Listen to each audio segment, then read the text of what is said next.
공부하는 방법이 있어요. 그리고 하나님 말씀을 암송을 해요. 그리고 그 말씀을 묵상을 합니다. 읽은 말씀, 들은 말씀, 공부한 거, 암송한 거를 곰곰 생각하는 게 묵상이에요. 그래서 이 하나님의 말씀을 5가지 방법으로 딱 붙잡을 때 이 말씀이 내 안에 있는 거예요. 근데 어떤 사람은 생전 성경을 안 읽고 듣기만 해. 주일날 듣기만 해. 그 들은 것을 묵상하려고 그러니까 이게 힘들어요. 이게 얼마 못 가서 놓쳐버려요. 들은 말씀은 24시간이 지나면 5%밖에 안 남는다는 거예요. 근데 설교 말씀 듣고 나서 월요일날 어제 설교를 무슨 말씀 하셨지? 그러면 재미난 예화만 떠오르지 그 예화가 왜 그 얘기를 하셨지? 그러면 생각이 안 나는 거예요. 너부대리 하다는 얘기만 생각나는 거예요. 우리 박 목사님 설교 들은 것처럼. 그러니까 우리는 하나님의 말씀을 듣기도 하고 읽기도 하고 공부도 하고 암송도 하고 묵상도 하고, 근데 거기까지만 하면 안 되고 이 손바닥이 뭐냐? 하나님의 말씀대로 실천하고 순종하는 거예요. 그래야 순종을 할 때 말씀이 완전히 내 말씀이 되고 이 말씀이 내 사상을 지배하고 언어를 지배하고 나의 모든 판단과 결정을 지배하고 내 인생을 지배해서 풍성한 결실을 맺게 하시는 거죠. 지난 1년 동안 내가 성경을 얼마나 열심히 읽었나, 얼마나 하나님의 말씀을 내 마음밭에 열심히 씨앗을 뿌렸나. 내가 결실이 없었던 것은 뿌리지 않은 까닭이 아닌가. 내가 하나님의 말씀을 좋아하는 시편만 열심히 읽으면 내가 씨앗을 두루두루 골고루 뿌려야 되는데 어느 한 가지만 좋아한 것과 같아서 곡식이 이 추수가 풍성하지 않은 거죠. 여러분과 제가 하나님의 말씀을 얼마나 열심히 들었나, 설교 시간에 졸지 않기 위해서 얼마나 미리미리 잠을 푹 자고 왔나, 하나님 말씀 들을 때에 정신을 똑바로 차리고 듣기 위해서 토요일날 밤에는 얼마나 일찍 잠자리에 들었나, 이게 굉장히 중요한 거예요. 여러분과 제가 토요일날 늦게까지 새벽 1시, 2시까지 동해물과 백두산 나올 때까지 한국 같으면 텔레비전 보고 이러다가 눈 비비고 일어나서 허겁지겁 교회를 오면은 하나님 말씀에 집중이 안 되잖아요. 주말에 명화가 설교 시간에 자꾸 떠오르는 것은 당연한 거죠. 듣기에 열심을 못했다는 거예요. 읽기에 성실하지 못했고 하나님 말씀을 묵상하지 못했고 그저 열심히 하나님 말씀을 내 마음판에 열심히 뿌려야 되는데 제대로 안 뿌렸으면 추수도 부족한 거죠. 그래서 이 농사꾼은 추수를 하면서 하나님 앞에 감사할 때, 맞아, 그 김서방네 그 종묘상에서 사갖고 온 그 씨앗이 정말 좋았구만은, 그 박서방네 종묘상에서 사온 씨앗은 그 나쁜 씨앗이었어. 거름도 많이 주고 옥토에다가 뿌렸는데 결실이 안 됐네.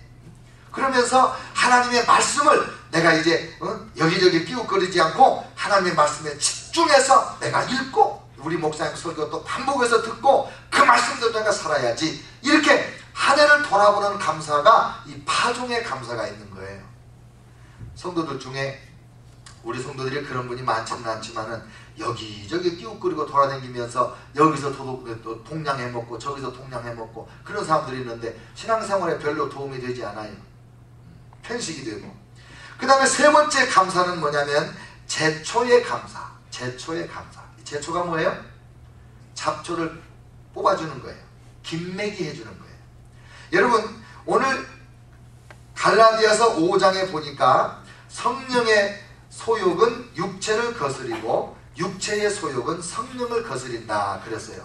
이 성령의 소욕이라는 것은 하나님의 말씀이 우리 안에서 역사하는 것을 성령의 소욕이라고 한 거고, 육체의 소욕이라고 하는 것은 하나님의 말씀대로 살지 못하도록 우리 안에 있는 죄를 말하는 거예요. 못된 습관을 말하는 거예요. 나쁜 버릇을 말하는 거예요.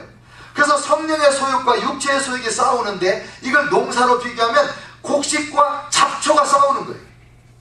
그 밭에 뿌려져 있고 그 밭에 들어있는 영양분이 있는데 이 영양분을 곡식도 먹고 자라야 되고 잡초도 먹고 자라야 되는데 이 잡초들이 얼마나 이 에너지를, 이 영양분을 다 미리 빨아먹어버리는지 잡초가 있는 그 밭에서 자라는 곡식들은요 비실비실해요. 색깔이 검붉게 짙고 이렇게 반듯하게 자라야 되는데 노리끼리 해가지고 아주 힘이 없이 그렇게 자라는 거예요. 곡식이. 잡초를 뽑아주지 않으면 농사가 안 돼. 여러분과 제가 하나님의 말씀을 마음판에다가 잘 뿌렸어요. 정말 잘 심었어요. 이 말씀을 지키려고 하고 이 말씀대로 살려고 노력을 했어요. 그런데 우리가 잡초를 뽑지 않았기 때문에 우리의 에너지가 다 소진돼서 말씀이 무럭무럭 자라지를 못한단 말이에요.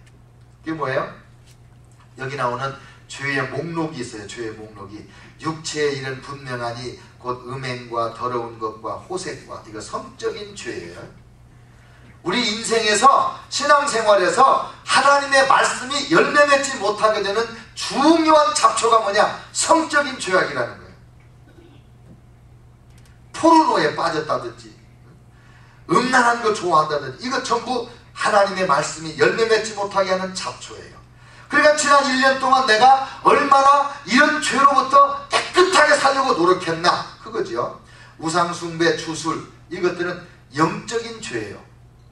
정치로 다닌다거나 사주팔자를 본다거나 어디 가서 무슨 예언기도 받네 그러면서 여기저기 끼웃거리거나, 이런 건 전부 영적인 잡초예요. 하나님의 말씀을 자라게 하는 일에 복을 뿌리는 영적인 잡초라고요. 얼마나 이것을 잘 뽑아주었나.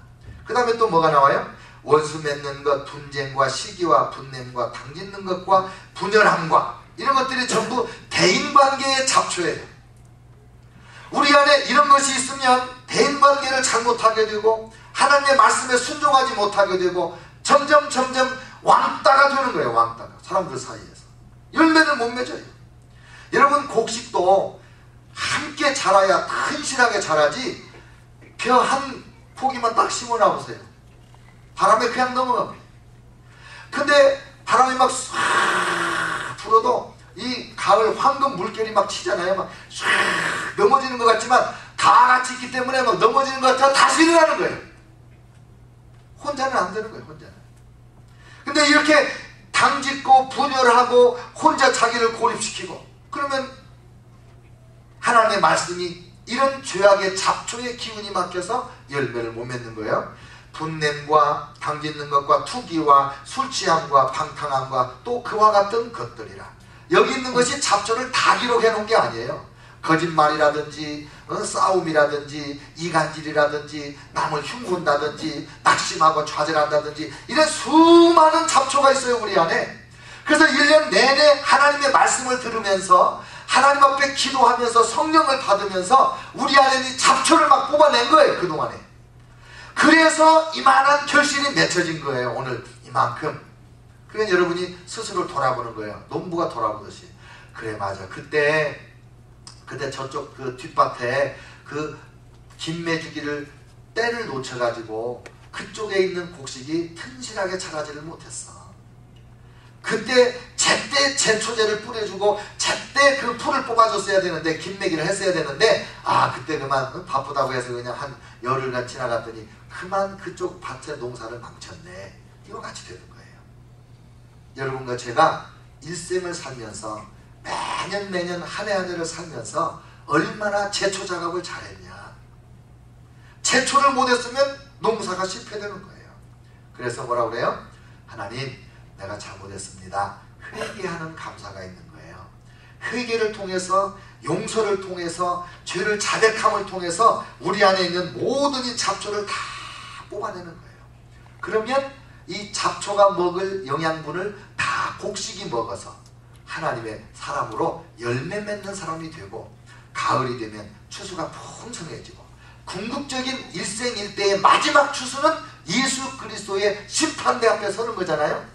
그때 우리가 하나님 앞에 드릴 풍성한 추수를 위해서는 매년 이 추수 때마다 이렇게 기경하는 감사, 파종하는 감사, 제초하는 감사가 있어야 된다고요. 이 제초 작업을 게을리하면 아무리 옥토에다가 아무리 좋은 씨앗을 뿌렸다 하더라도 다 망하는 거예요. 농사가 안 돼. 제초 작업에 실패하면 끝나는 거예요. 그 다음에 이제 거름주기의 감사가 있어요. 거름주기의 감사. 무슨 말이냐면, 잡초 다 뽑았어요. 곡식을 잘 심어서 지금 잘하고 있어요.